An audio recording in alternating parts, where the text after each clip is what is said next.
Today, we're going to be talking about the things that I wish I knew before actually starting Doordash.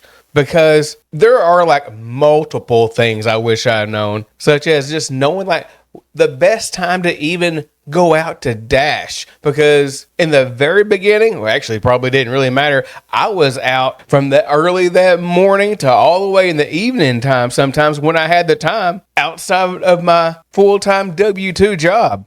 But my W-2 job is pretty flexible, so I can do that pretty much anytime anyway, so I made it work out. But those peak times are crucial around that lunch shift from 11 a.m. to 2 p.m.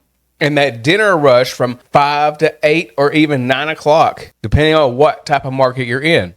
And there's some markets is actually pretty good even in the mornings, because I've gotten multiple catering orders in the morning. So you definitely can't rule that out. And even though you have those peak hours, sometimes it's a little bit different in other markets, because maybe even your 10 o'clock hour is pretty good, or even 3 o'clock is pretty good, or even the late night shift at 10 p.m. or 11. You got to pretty much just try different things in your market. And I know at that time, that wasn't even a thought. I just dashed. I found it like a thrill. I had fun doing it. It was easy, and I can just do this on my own time. So this really worked out. But another thing that I wish I would have known was hotspots. And knowing that the hotspots really don't matter too much, because for me, a lot of times that hotspot was like McDonald's. And it's actually better to actually not even be by a restaurant where you're not going to be getting like high paying offers at, but being more at a restaurant where you can actually get really good orders from and sticking around those no matter what the little hotspot says.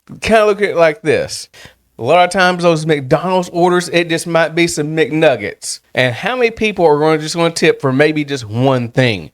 And if they do tip, it's not going to be by what? An extra $3? Of course, that's almost the price of a good portion of their meal. But I'm still trying to stay away from that order if possible. But if I'm going to be around a restaurant that's actually known to have good offers, I want to stick around that restaurant right there. And my other thing would be actually not waiting on the promise time. You know, I never really had the issue of that, but I've seen other Dashers just wait there in the car waiting for their order, or even talking to the Dasher that might have been right there beside me, and they actually say, "Oh yeah, I was just waiting in the car for the promise time to pick up the order." And I'm just like, usually when I come in here, it's pretty much ready. And generally it is, especially if you're like at like a Chick-fil-A or something like that. Because in my opinion, they do a pretty good job of getting those orders pushed out. So waiting for the promise time, out of the question. It's best just to,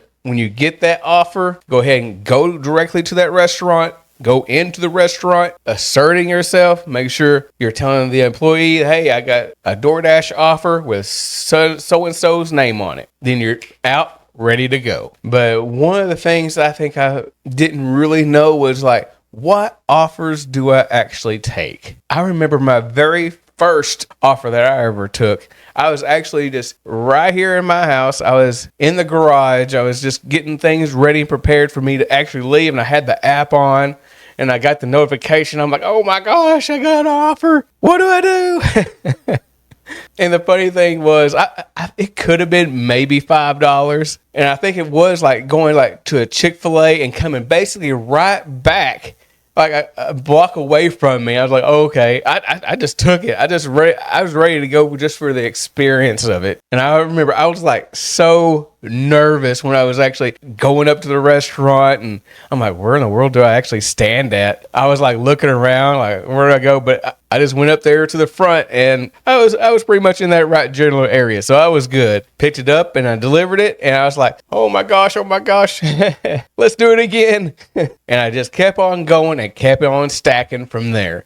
But since we're actually talking about offers, let's actually look at an offer. This offer right here would definitely be an offer that you would not take at all. 550, 8.1 miles. The reason being is because this is a dollar to miles ratio that's like underwater for sure. Because we're looking for something more like $2 plus, maybe $1.75, and if it's slow, $1.50 per mile. So around in that range right there. In this order, it's not even $1 per mile. So we would definitely not want to even waste our time or even think about taking this unless it's maybe your last order of the day and just like the order's basically taking you right by your house or something, or if you're just going back to your zone. Other than that, nada. Here's another offer. It is $7.75 plus.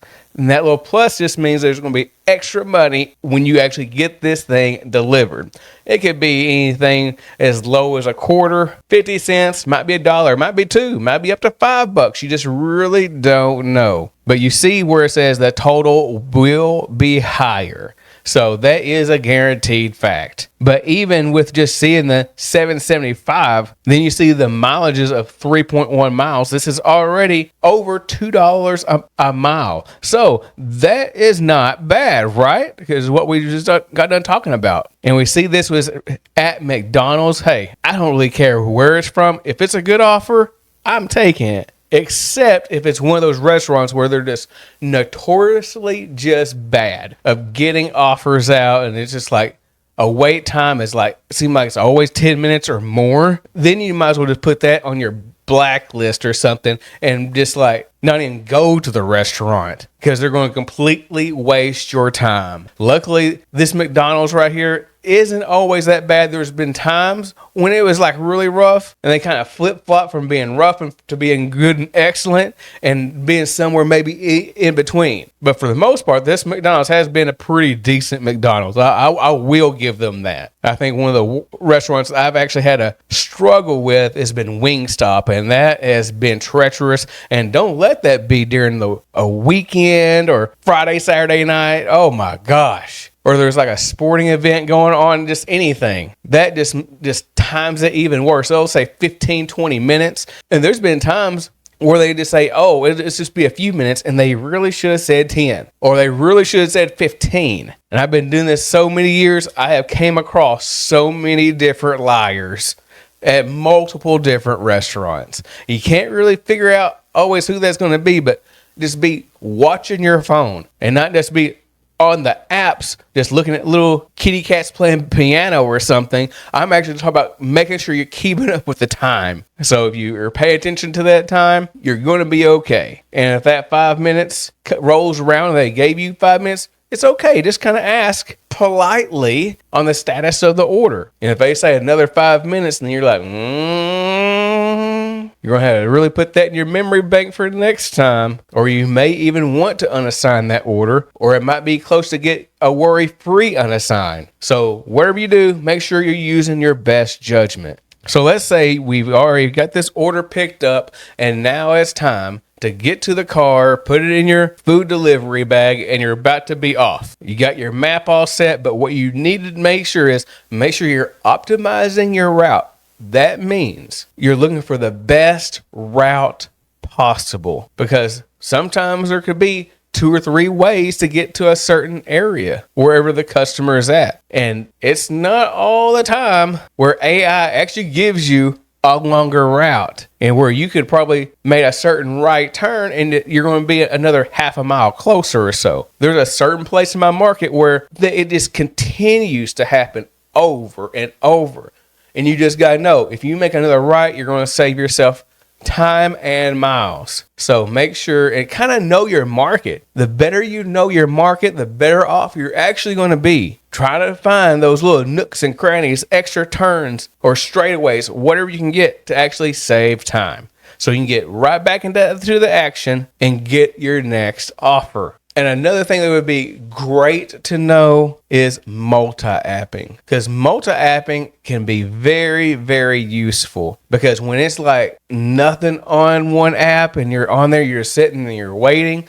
Well, you know what? You probably could have had another app going and see if you could get an offer. Now, right there on the very first day, no, I don't really see myself multi-apping on the very first day. But as you get acquainted with that app, you can also be setting yourself up to another app besides just Doordash. You can get started with Uber Eats or Grubhub and use these apps to work this thing in your favor, because really I actually started out with Uber Eats. I was on Uber Eats like 2 weeks prior to even being on DoorDash. But the thing about that is I was just like, as I was just doing Uber Eats there for a little bit, I was just like, I need some more offers. I need something else to work. I pretty much had to learn it the hard way. And I just went ahead, I asked employees at the restaurants, maybe there's some managers I spoke with. I said, what apps do you actually get a lot of orders from? And then just about everybody said DoorDash, DoorDash, DoorDash. So I was like, okay, I'm going to have to get this app for sure. It's like a must. And when I did it, it's just like, yeah, I can understand why DoorDash is really good in this market. Hey, and also feel free to even ask some of the employees at the restaurants that you go to, what type of delivery apps are they usually working with the most? Then you'll get your answer for your market. Next up is keeping up with mileages, because I was actually not just me, my wife and I both, we wrote all of our mileages down. I mean, from point A to point B. And at the moment, I wasn't even too sure how long I'm going to be doing this, but I've been doing this for years now. I hadn't went back, and thank God I actually started using a mileage app. That really helps, because not only is it going to get my point A to point B, but it's going to be the whole time that I'm actually out. And I've been using the Solo app, which has been like a lifesaver of actually keeping up with my miles, and I'm able to keep up with my expenses, and I have all these things ready for my tax time, and it makes life so much more simpler. I even have a link below where you can actually go, you can test it out for 7 days, and if you decide you like it, you can get a subscription and get $10 off on your first subscription. I have been affiliated with them for over a year now, and it has been a really great experience. But those are just a few things that I have wished I would have known in the very beginning. So I hope you receive value out of this video. So if you would, hit that like button, hit that subscribe button, and see me in the next video.